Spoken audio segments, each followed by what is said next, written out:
en Casa, una iniciativa del Ministerio de Educación. Tercer y cuarto grado de secundaria.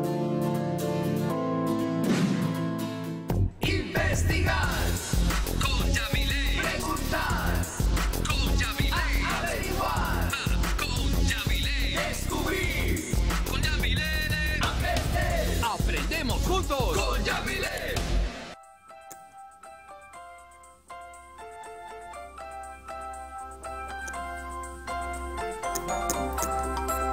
Hola chicas y chicos, bienvenidas y bienvenidos a Aprende en Casa, una iniciativa del Ministerio de Educación. Acompáñenme a regar a plantiquis. ¡Me encanta el agua! Sí, me encanta también. ¡Agua, agua, agua, agua! Para que crezca sana, un poquito de agua por aquí y por aquí también. Ay. Y un poco de agua para mí antes de ejercitarme un poco. ¿Y ustedes ya se hidrataron hoy? A ver, acceso al agua en Perú. Uy, aquí dice que según las mediciones del Instituto Nacional de Estadística e Informática, en el Perú, el 9,2% de la población no accede al servicio de agua potable. ¿Ustedes en casa saben algo al respecto? Investigaré. Voy a recorrer todo el país, norte a sur, de este a oeste, para saber qué tienen para contarnos las chicas y chicos de tercero y cuarto de secundaria. Vamos a 3 departamentos distintos del país. Hola, Yamile. Hola, ¿conoces algún caso de escasez de agua cercanos a tu comunidad? Sí, esta problemática no es ajena en Apurímac. En muchas comunidades de esta región sufren la escasez del líquido vital, el agua, que solo abastece durante algunas horas del día a los hogares, que es indispensable para el consumo humano. De la misma forma, dicha escasez viene afectando otras actividades de producción, como la agricultura y la ganadería. Muchas gracias. Hola, Yamile. Hola, ¿por qué crees que existen personas que no cuentan con acceso al agua en nuestro país? Considero que se debe a la informalidad territorial debido a las invasiones por personas que necesitan un lugar donde poder vivir. El problema radica en que el Estado, al no poder identificar a estos pueblos, no puede intervenir con los servicios como el agua para abastecer a estas comunidades, mientras que sigan en la informalidad. Muchas gracias. Hola, Yamile.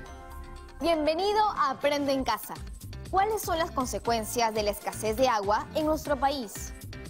Las afecciones cutáneas, las parasitosis intestinales, las enfermedades diarreicas agudas y las enfermedades metaxémicas como el dengue, el chikungunya o el zika a causa del mal almacenamiento del agua.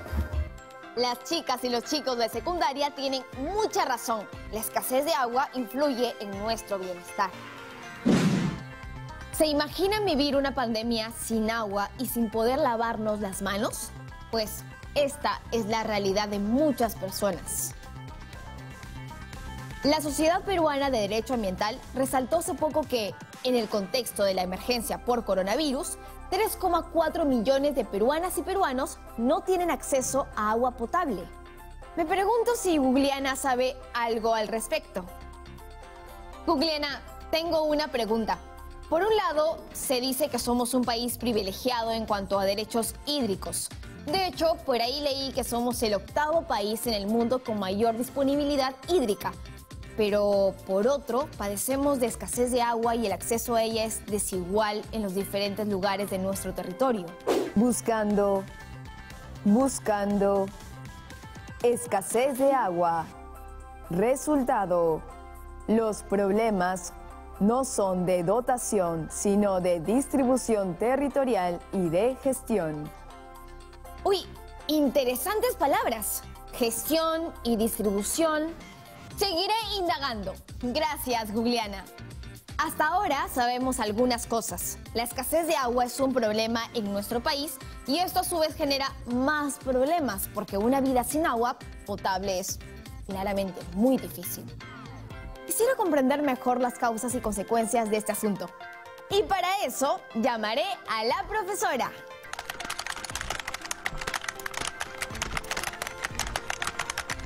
Bienvenida, profesora. Hola, Yamile, ¿cómo estás? Aquí con algunas dudas muy serias. Cuéntame. Me parece un poco contradictorio que seamos un país tan rico en agua, pero a la vez aún existan personas que no tienen acceso a ella para su consumo. Empecemos recordando que la superficie continental del Perú se divide en 3 regiones hidrográficas o vertientes: Pacífico, Amazonas y Titicaca. Ahora enfoquémonos en una de las regiones. Aquí podemos ver que la región hidrográfica o vertiente del Pacífico drena las aguas que se generan en el lado occidental de la cordillera de los Andes a través de 53 cuencas hidrográficas, cuyos ríos desembocan directamente en el Océano Pacífico. ¡Asu! Todo está conectado.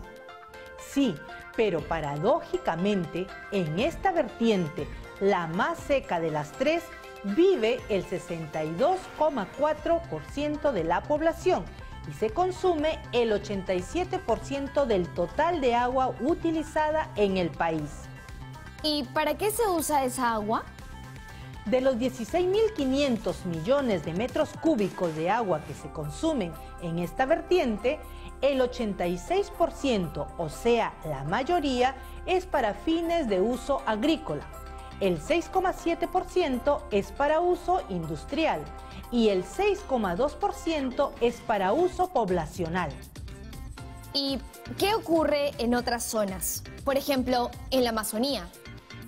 La superficie de la vertiente amazónica representa el 74% del territorio del Perú.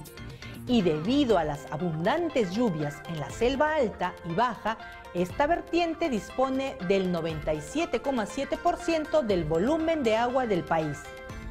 ¿Y cuánta gente vive en esa zona? Bueno, en esta vertiente, la más rica en recursos hídricos, vive solo el 33,5% de la población del país. ¿Y qué hay de la zona del Titicaca? La región hidrográfica o vertiente del Titicaca es la más pequeña, apenas 4% del territorio peruano y aporta el 0,5% del volumen total de agua hacia el complejo hidrográfico del lago Titicaca, a través de 9 cuencas.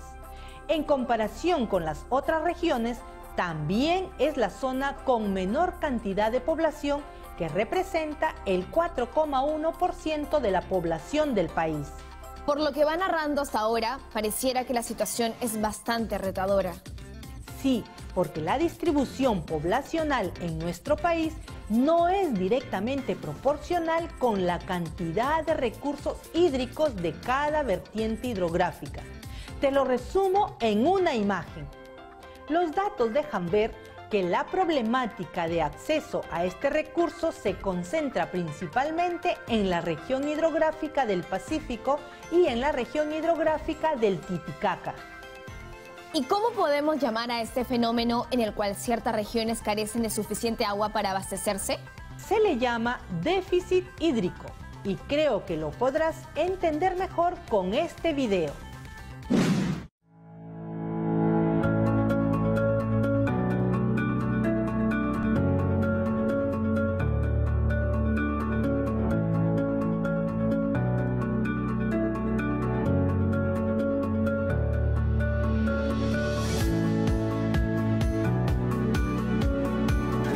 Se entiende por déficit hídrico a la posibilidad de la falta o escasez del recurso hídrico, quiere decir agua, tanto para el consumo humano como para el productivo. Pueden ser muchos factores ambientales los que ocasionen un déficit hídrico, pero el principal es la variación de la temporada de lluvias. Esto en el contexto del cambio climático que estamos viviendo. Según lo que acabamos de ver, el déficit hídrico se refiere a la posibilidad de la falta o escasez de agua. tanto para el consumo humano como para el productivo. Y la principal causa de este problema es la variación de la temporada de lluvias, relacionada en gran medida con el cambio climático que atravesamos. Sabiendo todo esto, me quedan otras preguntas. ¿Cuáles son las consecuencias del déficit hídrico? ¿Qué regiones ya experimentan este déficit o están en riesgo de experimentarlo? Todo esto y más luego de la pausa.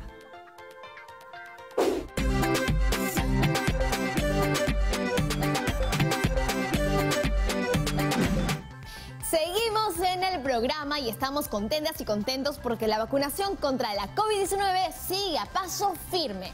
Estuve pensando sobre las consecuencias de no tener agua. Me puse a imaginar una serie de situaciones terribles, la verdad. La falta de agua también afecta los ingresos, ya que se gasta más dinero para conseguir agua limpia. Igualmente se afectan las actividades como la agricultura, ya que el agua es fundamental para irrigar los campos de cultivo. Analizando un poco, ¿se podría decir que estamos ante un problema de oferta y demanda? Así es un reto importante equilibrar nuestra necesidad de agua con la disposición que hay de este recurso en el país. Como ya se sabe, las personas tenemos necesidades ilimitadas, pero los recursos son limitados, como el caso del agua. Por eso es necesario tomar decisiones adecuadas para usar y consumirla de forma responsable. Cuando la demanda de agua potable es más alta que la cantidad disponible, hablamos de estrés hídrico. Me imagino que muchas regiones del país sufren de estrés hídrico. Así es, pero no es solo un problema en nuestro país. El estrés hídrico afecta a muchas partes del mundo. Según datos de la Organización de las Naciones Unidas, más de 2.000 millones de personas viven en países que experimentan este problema. Alrededor de 1.600 millones de personas se enfrentan a la escasez económica de agua, lo cual significa que aunque haya disponibilidad física de agua, carecen de la infraestructura necesaria para acceder a ella. ¿Y en el Perú cómo vamos en infraestructura? Hay mucho por mejorar. Al parecer nuestro problema no es de escasez física del agua, sino económica. Las y los especialistas consideran que el Perú atraviesa por una escasez económica del recurso, lo cual implica que la carencia de agua se debe más bien a infraestructuras débiles e insuficientes para potabilizarla, transportarla a todos los hogares y asegurar la calidad de las fuentes naturales y el tratamiento de las aguas residuales. Además, leí que uno de los principales problemas en el país es que un gran número de poblaciones consume el agua sin haber sido tratada previamente. Eso es correcto y muy preocupante. Por eso es importante que como sociedad monitoreemos el avance de las obras de agua y saneamiento. ¿Cuáles son esas obras? Te muestro un ejemplo.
Entonces, a monitorear el cumplimiento de obras se ha dicho.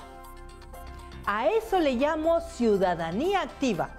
Pero ojo, no es solo demandar cambios al Estado, sino también hacer un uso responsable del agua. ¡Ah, claro! Uy, y hablando de ciudadanía activa, justo tengo algunas preguntas de las chicas y los chicos de secundaria. ¿Me ayuda respondiéndolas? ¡Claro que sí! Vamos con nuestra primera intervención. Hola a todos y a todas, mi nombre es Mirla y les hablo desde el departamento de Madre de Dios, provincia de Tambopata. Mi pregunta es la siguiente: ¿qué consecuencias traerá para el mundo el no tomar conciencia de los problemas de déficit y estrés hídrico? Según la Organización de las Naciones Unidas, se estima que si la degradación del ambiente y las presiones insostenibles sobre los recursos hídricos mundiales continúan, el 45% del Producto Interno Bruto mundial, el 52% de la población mundial y el 40% de la producción mundial de cereales estarán en riesgo para el 2050. ¡Asu!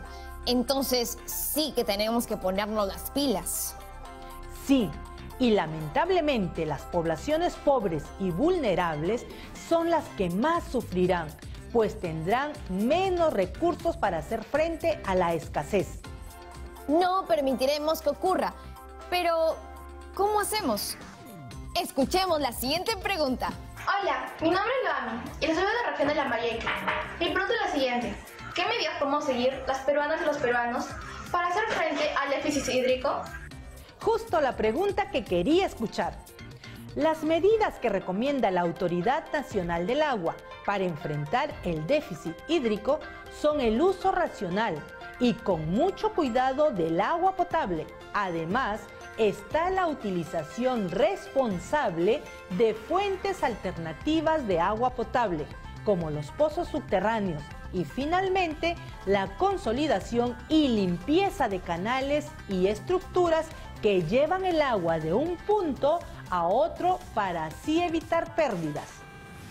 Queda claro que la ciudadanía, las empresas y las autoridades son actores importantes para hacer frente a esta situación. Hola, mi nombre es Fiorella y les saludo desde el departamento de Ancash, provincia del Santa. Y mi pregunta es la siguiente: ¿el retroceso de nuestros glaciares también se relaciona con la escasez de agua? Gracias por recordarnos este asunto. De hecho, el mayor impacto del cambio climático en el caso del Perú es la desglaciación en los Andes. Las consecuencias de esta desglaciación serán importantes en la disponibilidad de los recursos hídricos para el uso doméstico, la agricultura, la ganadería, la industria y la generación de energía. Desde 1932 a la fecha, han desaparecido áreas nevadas que alcanzan hasta 1,5 kilómetros de extensión. Debemos conservar nuestros recursos hídricos, así como gestionarlos mejor. Totalmente. Pero el primer paso es conocer estos recursos hídricos, su ubicación y su valor. Gracias por la ayuda, profesora. ¡Hasta pronto! Gracias, chicas y chicos. ¡Hasta la próxima! Hasta ahora las cosas van quedando claras, pero aún me quedan un par de preguntas. Y para eso conversaré con una aliada. Hola Yamile, hola chicos y chicas. Muchísimas gracias por la invitación. Hola estimada, la llamo porque queremos comprender las causas del estrés hídrico en nuestro país. Pues el gran problema del estrés hídrico del Perú es un problema de distribución. Perú es uno de los países que tiene más cantidad de agua en el mundo, pero en la costa, donde vive más del 70% de la población, tenemos solamente 1,8% del total de la disponibilidad de agua del Perú, ¿no? Entonces el hecho de que 1/3 de la población, por ejemplo nacional, viva en Lima, o que la mayoría de actividades económicas se den en estas regiones, hace que el estrés, la demanda del uso del agua sea muchísimo más grande que en otras regiones donde abunda el agua, ¿no? Entonces el problema de la distribución del agua. Luego, por otro lado, tenemos el problema que en realidad es general a todo el país, y es que tenemos que mejorar la manera en la que hagamos cumplir nuestras leyes, ¿no? Hay muchísima informalidad y eso no solamente se da en la actividad económica, sino también en todos los sectores.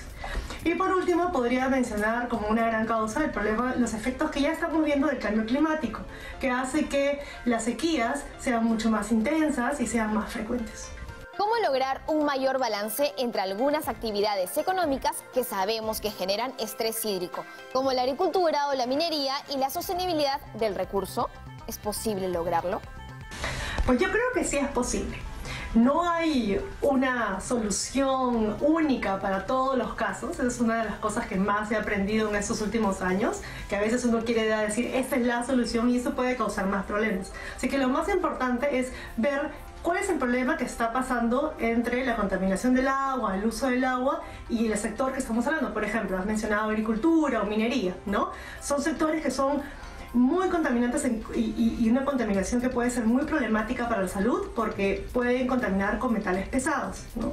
Entonces, traer a todos los actores para que discutan de la problemática, incluyendo a la ciencia, ¿no? La academia, para ver qué tipos de tecnología o el impacto en la salud, para que se discuta de qué manera se puede solucionar. Pero para eso se necesita muchísima voluntad. Y por eso es que mencionaba y recalcaba mucho el rol más activo que todos tenemos que tener, ¿no? Y otro aspecto muy importante es el concepto de la gobernabilidad adaptativa. Y es que nos ponemos de acuerdo para resolver algo y si es que vemos que no funciona bien, identificamos por qué no funciona bien y lo vamos modificando hasta que por fin encontremos algo que funcione para este caso puntual que queremos resolver, ¿no? Ese es un concepto muy importante, especialmente para estos tiempos en los que la situación está cambiando muy rápido, no solamente por los cambios sociales que se van dando, sino también por los cambios ambientales.